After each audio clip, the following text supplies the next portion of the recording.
Taib, kemudian zikir sebelum wudu hanya baca basmalah saja. Naam.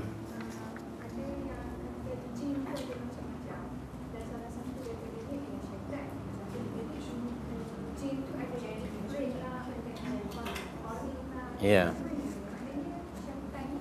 Ya. Coba beli buku yang tadi saya sebutkan itu ya. Sebab bila disebut jin ya, dia merujuk kepada tidak nampak melalui mata kasar. Di dalam surah Al-Kahfi ayat yang ke-50 itu, kana minal jinni fafasaqa an amri rabbih. Bila disebut iblis karena dia membangkang perintah Allah. Ketika jin itu membangkang perintah Allah, maka disebut iblis. Juga disebut syaitan. Yani maknanya dari sudut bahasa syaitan bermakna the blazing fire ya. Blazing, dia panas dan selalu membakar. Daripada syaitana. Yusyaytinu syaitan. Juga disebut yani di antara syaitan ini ataupun disebut juga ba'uda 'anil haq, dijauhkan daripada kebenaran, dijauhkan daripada rahmat Allah.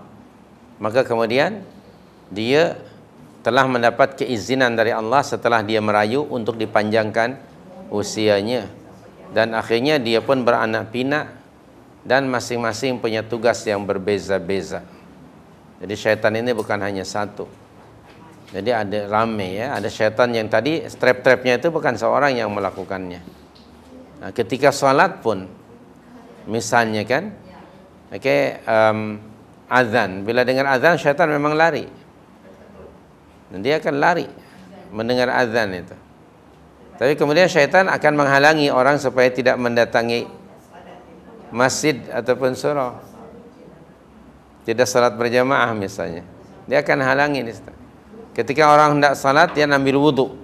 Ada jenis syaitan yang hanya specifically dia kepakaran dia mengganggu orang semasa wudu. Ada jenis orang yang ambil wudu sangat susah, was-was saja. Kalau dia sudah wudu pun dia akan ganggu lagi. Syaitan itu ketika mereka sudah mula takbiratul ihram, ada lagi jenis syaitan yang lain yang mengganggu dia. Sebelum takbiratul ihram itu tidak pun ingat sama ada kereta dah dikunci atau belum. Okay. Tak ingat pun jam tangan itu tadi masa wudu umpamanya dilepas. Lepas takbiratul ihram itu justru dia ingat. Ya Allah, jam tangan aku. Okay. Tertinggal pula. Jamnya pula Omega, kan mahal Omega lagi. Aduh, macam mana ni? Tapi hati-hati yang punya jam Omega ya. Mahal, selalu tertinggal. Kalau dia misalnya sudah takbiratul ihram, di dalam saf pun ada pula syaitan supaya orang itu dalam safnya tidak kemas, tidak rata kan, tidak lurus. Ada jenis syaitan macam itu. Jadi banyak sekali syaitan ini.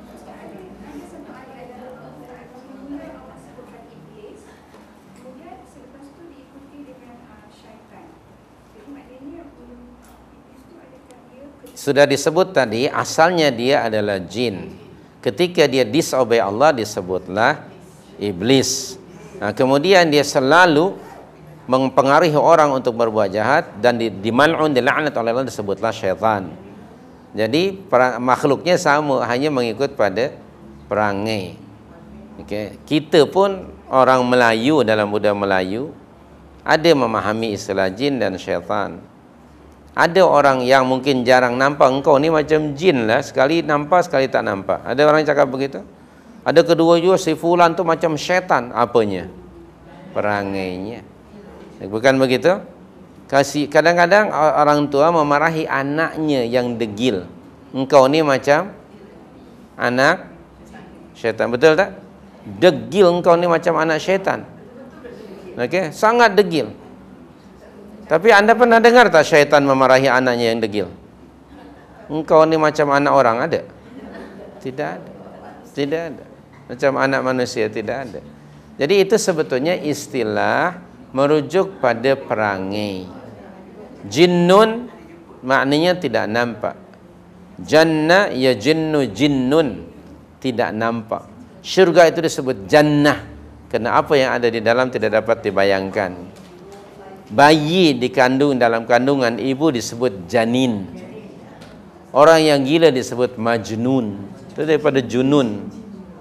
Okey. Nah, kemudian asalnya dia dahulu tu he used to obey Allah seperti malaikat. Dia mula disobey Allah di ketika Allah menciptakan makhluk yang baru, yaitu Adam. Allah perintahkan sujud kamu kepadanya dan dia aba wastakbara. Al-Baqarah 34, dia tidak mau. Maka pada surah Al-Kahfi ayat 50, dahulu dia kana minal jinni, dari golongan jin, fa fasaqa an amri rabbih. Lalu dia fasik, dia tidak mentaati perintah Tuhannya. Maka Allah panggil dia iblis. Fasajadu illa iblis. Iblis itu maknanya yang membangkang perintah Allah, merujuk pada perangainya. Karena dia membangkang, maka akhirnya dia marjum, rajim. Maknanya yang dikutuk, dilaknat, dijauhkan daripada rahmat Allah. Nah, itu kalimah rajim, asyaitanir rajim kan? Hah? Tak tahu saya itu. Itu pakai Z, ini pakai jim. Rajim daripada rajmun, ya, rejam. Maknanya yang dilempari oleh Allah Subhanahu wa taala, dijauhkan daripada rahmat Allah. Itu nama yang sama sebenarnya, merujuk pada perangai. Minta maaf saya, minta maaf. Ada kalanya manusia yang jahat di kalangan manusia, namanya bukan satu. Kalau orang jahat, dia namanya banyak, betul tak? Kadang-kadang dia nama Mat, kadang-kadang Met, kadang-kadang Mit, kadang-kadang Mut. Sebetulnya orangnya mungkin satu. Biasanya orang jahat akan menggunakan banyak nama. Biasanya itu ya. Ya, tidak semestinya orang yang banyak nama itu yang dijahat belaka. Itu hanya satu gambaran untuk menghilangkan identiti dia, maka dia akan menggunakan nama-nama yang lain. Jadi sekali lagi itu hanya kembali kepada perangai. Sama ada apapun juga namanya, yang pasti mereka adalah musuh bagi kamu.